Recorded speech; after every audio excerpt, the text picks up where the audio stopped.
காக்கும் கரை விநாயகருக்கு சரணம், பூண்டி மகானுக்கு அரோகரா. 63 நாயன்மார்கள். இதில் நாம் இன்று காண இருப்பது சிறுத்துணை நாயனாருடைய வரலாறு.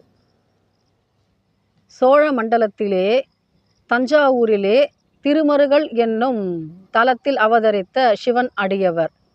வேளாளர் குலத்தில் அவதரித்த சிவநெறியாளர். சிவனுக்காகவே தம்முடைய உடல், பொருள், ஆவி அனைத்தையும் அர்ப்பணிக்கக்கூடிய திடமான மனது படைத்தவர்.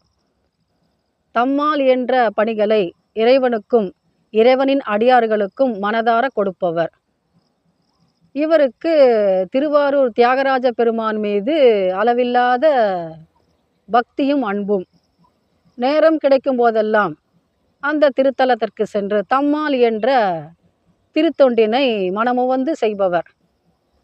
சிவன் அடியார்கள் யாராவது அவர்களை கேலி செய்தாலோ இல்லை சிவனை யாராவது நிந்தனை செய்தாலோ அவரால் பொறுத்து கொள்ள முடியாது. தக்கவாறு கண்டிக்கவும் தண்டிக்கவும் செய்யக்கூடிய வீரமான மனது உடையவர்.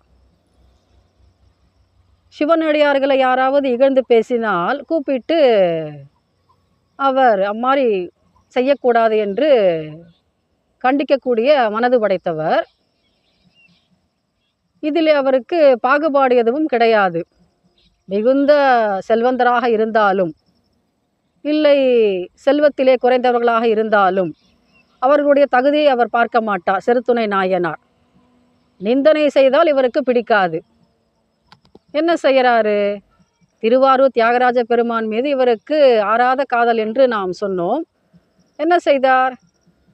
அங்கே ஆலயத்திற்குள் சென்று தம்மால் என்ற திருத்தொண்டினை செய்யலாமே என்று பார்த்தார்.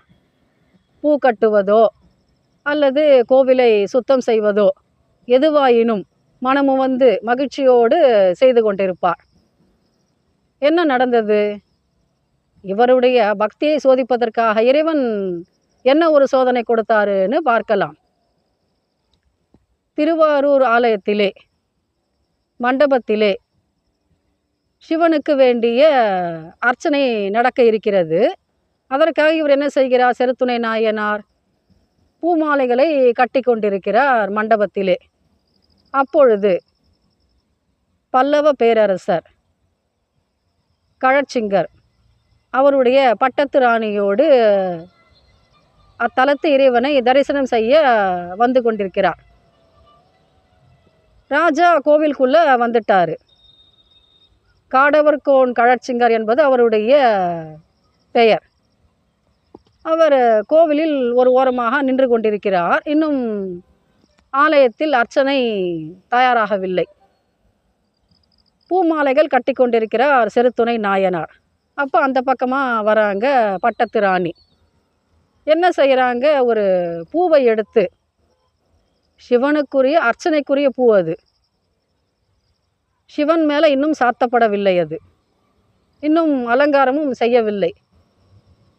சிவ வழிபாட்டுக்குரிய பூவை எடுத்து அந்த அம்மையார் என்ன செய்கிறார்? பூவை எடுத்து முகர்ந்து பார்க்கிறார். அதை பார்த்துடுறாரு சிறுத்துணை நாயனார். அவருக்கு மிகுந்த கோபம். சிவனுடைய பூஜைக்குரிய பூவை முகர்ந்து பார்த்தல் சிவ அபராதம் அல்லவா? சிவ நிந்தனை அல்லவா? இதை பொறுத்து கொள்ளலாமா? அரசியாக இருந்தால் என்ன, சாதாரண குடிமகனாக இருந்தால் என்ன, இவருக்கு நீதி ஒன்றுதானே. நேராக வராரு கோபமாக.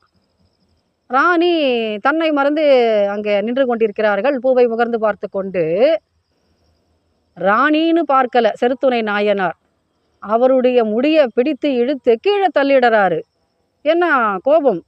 நீங்கள் சண்டேச நாயனாருடைய கதையிலையும் பார்க்கலாம். அப்பான்னு பார்க்கலையே அவர்?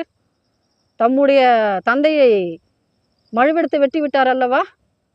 இங்கே என்ன பண்ணுறார் அவர்? ராணின்னு பார்க்கல. முகர்ந்து பார்த்தது எது? மூக்கல்லவா? அந்த மூக்கை வெட்டி விடுகிறார் கத்தியின் துணை கொண்டு. இந்த தகவல் பூஜைக்காக நின்று கொண்டிருக்கிறார் அல்லவா கழற்சிங்கர், அவருக்கு தெரிந்து விடுகிறது. விஷயம் தெரிந்தவுடனே என்ன பண்ணுறாரு ராஜா? நாம் என்ன நினைப்போம்? சிறுத்துணை நாயனாரை தண்டிச்சிடுவாருன்னு நினைக்கலாம். அதுதானே செய்வாங்க. ஏன்னா ராணியோட மூக்க அறியறதாவது ஒரு சாதாரண குடிமகன், அதை பார்த்து கொண்டு சும்மா இருப்பதாவது ராஜா. ஆனா ராஜா நேரா வந்து என்ன பண்றாரு? செருத்துணை நாயனாருடைய கால்ல விழுந்து வணங்குறாரு. எத்தகைய பெரிய ஒரு அபராதம் இழைத்து விட்டார்கள் ராணி. நீங்கள் தண்டித்தது பிழையல்ல, சரிதான். ஆனால் சரியானபடி தண்டனை கொடுக்க வேண்டும் அல்லவா? பூவை எடுத்து பார்த்தது எது? கரங்கள் தானே, கைகளால் தானே அந்த அம்மையார் எடுத்தார்கள். கைகளை அல்லவா வெட்டி இருக்க வேண்டும். மூக்கை அறுத்து விட்டீரே. நான் கொடுக்கிறேன் தண்டனைன்னு சொல்லிட்டு என்ன செய்கிறாரு ராஜா? ராணின்னு பார்க்கல, அவர்களுடைய வலது கரத்தை வெட்டி விடுகிறார் ராஜா. எத்தகைய ஒரு பக்தி போட்டி பாருங்க. ராஜா ஜெயிச்சாரா இல்லை செருத்துணை நாயனார் ஜெயிச்சாரான்னு பார்த்தாக்கா எல்லாரும் தானே ஜெயிக்கிறாங்க. சிவன் காளை வாகனத்தின் மீது தரிசனம் கொடுக்கிறார் அன்னை உமையோடு. மூவருக்குமே சிவபதம் கொடுக்கிறார் கைலாயவாசன். ராஜாவுக்கும் ராணிக்கும் செருத்துணை நாயனாருக்கும். ஏன்னா ராணின்னு பார்க்கல செருத்துணை நாயனார். எம்முடைய சிவனுக்கு சாத்தப்பட வேண்டிய பூவை முகர்ந்து பார்த்தது குற்றம், சிவ நிந்தனை, சிவ அபராதம். அதற்கு யார் இப்படி செய்தாலும் அவர்களுடைய மூக்கை நான் அறிந்து விடுவேன்னு வாளை எடுத்து வெட்டிடுறாரு செருத்துணை நாயனார். ஆனால் பல்லவ மன்னர் என்ன பண்ணுறாரு? அதற்கும் ஒருபடி மேலே போயிட்டு கையையே வெட்டி விடுகிறார். அதனால் 3 பேருக்குமே சிவபதம் கொடுக்கிறார் சங்கரன். கழற்சிங்கருடைய சொல்லக்கூடிய ராஜா, பட்டத்து ராணி, செருத்துணை நாயனார் 3 பேருக்கும் கைலாய பதம் கொடுக்கிறார் உமையொரு பாகன். தஞ்சை மன்னவனாம் செருத்துணைதம் அடியார்க்கும் அடியேன்னு சுந்தர திருத்தொண்ட தகையில் அற்புதமாக பாடுறாரு. என்ன பாடுறாரு பாருங்க. தஞ்சை மன்னவனாம். தஞ்சை மன்னவன் யாரை சொல்கிறாரு? செருத்துணையை சொல்கிறாரு. ஆனால் அவர் ராஜாவா? சிவத்தொண்டர் தானே, எப்படி ராஜாவானார்? சிவ அபராதம் விதித்தது ராணியே, ஆனாலும் அதற்குரிய தண்டனையை தவறாது கொடுத்ததினால் என்ன தெரிஞ்சுக்கிறோம்? சிவனுக்குரிய வழிபாட்டுக்குரிய பூவை முகர்ந்து பார்த்தல் குற்றம். அத்தகைய செயல்களில் ஈடுபடுவோரை கண்டிப்பது தவறல்ல. இதுவே அவர் நமக்கு கொடுக்கக்கூடிய பாடம். இவருடைய முக்தித்தலம் திருவாரூர் செருத்துணை நாயனாருக்கு. நாமும் அவருடைய பதத்தை வணங்குவோம், சிவன் அருள் பெறுவோம். வாழ்க சிவனடியார்கள், வளர்க சைவத்தொண்டு, காக்கும் கரை விநாயகருக்கு சரணம், பூண்டி மகானுக்கு அரோகரா.